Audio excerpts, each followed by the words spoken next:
क्या आप जानते हैं कि एक ऐसा योद्धा था जो अजर अमर था?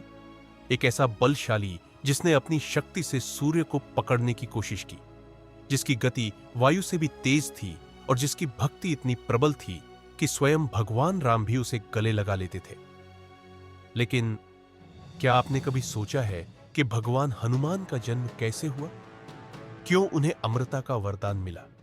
कैसे देवताओं ने मिलकर इस महाशक्तिशाली योद्धा को जन्म देने की योजना बनाई? आज हम आपको सुनाने जा रहे हैं बजरंग बली की महाकाव्य जन्म कथा।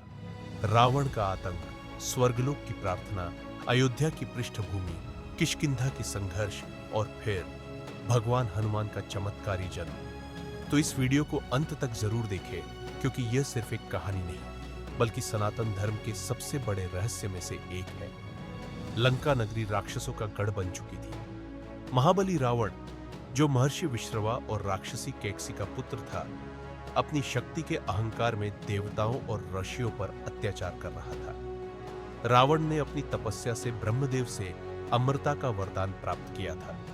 उसने वरदान मांगते हुए चालाकी से कहा था, मुझे देवता, यक्ष, गंधर्व और दानवों से कोई भय न हो। लेकिन उसने मनुष्य और वानरों को तुच्छ समझते हुए उनसे सुरक्षा नहीं मांगी। यही उसकी सबसे बड़ी भूल थी। रावण के आदेश से यज्ञों को भंग किया जा रहा था, आरक्षियों का अपमान कर उन्हें मारा जा रहा था, अप्सराओं को बलपूर्वक लंका लाया जा रहा था, स्वर्गलोक पर हमला कर इंद्र को अपमानित किया गया था। संपूर्ण त्रिलोक भय से कांप रहा था। महर्षि वशिष्ठ, विश्वामित्र और अन्य अर्षि अत्यंत चिंतित थे। अब केवल भगवान ही इस संकट से उबार सकते हैं। उस समय अयोध्या नगरी पर इक्ष्वाकु वंश के प्रतापी राजा दशरथ का शासन था। वे पराक्रमी, धर्मपरायण और न्यायप्रिय थे, लेकिन संतानहीनता के कारण चिंतित रहते थे। गुरु वशिष्ठ की सलाह पर उन्होंने पुत्रेष्ठि यज्ञ करवाया। यज्ञ पूरा होते ही अग्निदेव प्रकट हुए और उन्होंने राजा दशरथ को दिव्य खीर प्रदान की। राजा दशरथ ने वह खीर अपनी तीनों रानियों कौशल्या, कैकेयी और सुमित्रा को दी। कुछ महीनों बाद भगवान विष्णु ने स्वयं राम के रूप में कौशल्या के गर्भ से जन्म लिया। राम, लक्ष्मण, भरत और शत्रुघ्न का जन्म होते ही संपूर्ण अयोध्या आनंदित हो उठी। देवताओं ने स्वर्गलोक में आनंद उत्सव मनाया। लेकिन यह केवल एक शुरुआत थी, क्योंकि अधर्म अब भी अपनी चरम सीमा पर था और एक महाशक्तिशाली योद्धा के जन्म की घड़ी निकट थी। अयोध्या से दूर दक्षिण में किष्किंधा नामक वानरों का एक विशाल साम्राज्य था। वहां वानर राज बाली और उनके छोटे भाई सुग्रीव शासन करते थे। बाली अत्यंत पराक्रमी थे, इतना कि उन्होंने स्वयं रावण को पराजित कर दिया था। एक बार जब रावण ने बाली को चुनौती दी, तो बाली ने उसे अपनी कांख में दबाकर संपूर्ण पृथ्वी के 7 समुद्रों की परिक्रमा करवा दी। लेकिन सुग्रीव और बाली के बीच सत्ता संघर्ष छिड़ गया। राक्षसों की साजिशों के कारण बाली ने सुग्रीव को गलत समझ लिया और उसे किष्किंधा से निष्कासित कर दिया। अब सुग्रीव ऋष्यमुख पर्वत पर शरण लिए हुए थे और वहीं उनकी भेंट भविष्य में श्री राम से होगी। जब रावण का आतंक चरम पर पहुंच गया, तब सभी देवता त्रिमूर्ति ब्रह्मा, विष्णु और शिव के पास पहुंचे। इंद्रदेव ब्रह्मदेव से बोले, हे ब्रह्मदेव, आपके वरदान ने रावण को अजेय बना दिया है। अब हम उसे कैसे रोकेंगे?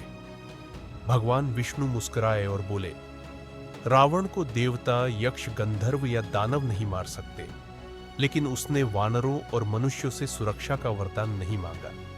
मैं स्वयं राम के रूप में जन्म लूंगा, लेकिन हमें एक अद्भुत शक्ति चाहिए जो मेरी सहायता कर सके। भगवान शिव ने गहरी समाधि लगाई और कुछ ही क्षण में दिव्य प्रकाश फैल गया। वह शक्ति मेरे ही अंश से जन्म लेगी। वह अजर अमर, अजेय, पराक्रमी और चतुर होगा। तभी वायुदेव ने आगे बढ़कर कहा, भगवान शिव, यदि यह शक्ति आपके अंश से जन्म लेगी तो मैं इसे अपनी संतान की भांति पालूंगा। यह बालक मेरी शक्ति से वेगवान होगा, पृथ्वी से आकाश तक बिना रोक टोक उड़ सकेगा। देवताओं ने वायुदेव के इस प्रण पर सहमति जताई और सृष्टि में एक चमत्कारी घटना घटित होने वाली थी। अंजना देवी स्वर्ग की अप्सरा थी, लेकिन एक आर्षि के श्राप के कारण वानर योनि में जन्मी थी। वे शिवभक्त थी और हर दिन भगवान शिव की आराधना करती थी।